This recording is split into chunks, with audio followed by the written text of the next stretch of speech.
Detik-detik suami bunuh istri yang baru melahirkan, anak lihat ibu tewas di samping bayi. Seorang suami berinisial YA tega menghabisi istrinya SRI yang baru melahirkan di Dompu, Nusa Tenggara Barat, NTB, Sabtu, 7 Juni 2025, dini hari. Pelaku diketahui membunuh istrinya sehari setelah melaksanakan syukuran atas kelahiran anaknya. Peristiwa tragis tersebut terjadi di rumahnya, Dusun Nangasya, Desa Marada, Kecamatan Huu, Dompu. Pelaku meletakkan jasad korban di samping bayi yang masih berusia 10 hari.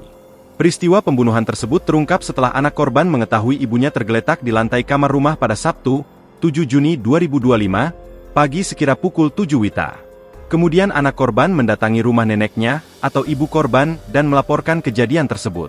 Mendapatkan kabar dari cucunya, ibu korban pun bergegas mendatangi rumah korban. Saat memeriksa rumah, ibu korban mendapati tubuh Sri sudah tidak bernyawa dan berlumur darah. Terdapat luka pada bagian kepala belakang dan pergelangan tangan korban. Kasih Humas Polres Dompu AKP Zuharis mengatakan pelaku YA sempat melarikan diri setelah menghabisi nyawa istrinya.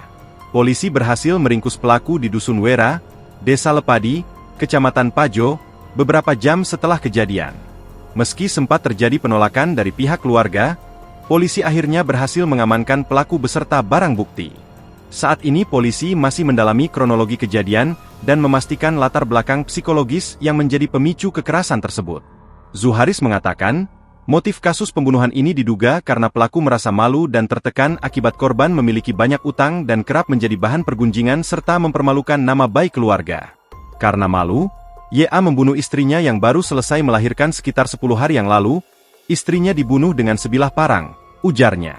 Atas perbuatannya, pelaku dijerat dengan pasal terkait KDRT yang mengakibatkan kematian sebagaimana diatur dalam UU Nomor 23 Tahun 2004 tentang penghapusan KDRT, dengan ancaman hukuman maksimal 15 tahun penjara. Download Tribun X sekarang, menghadirkan lokal menjadi Indonesia.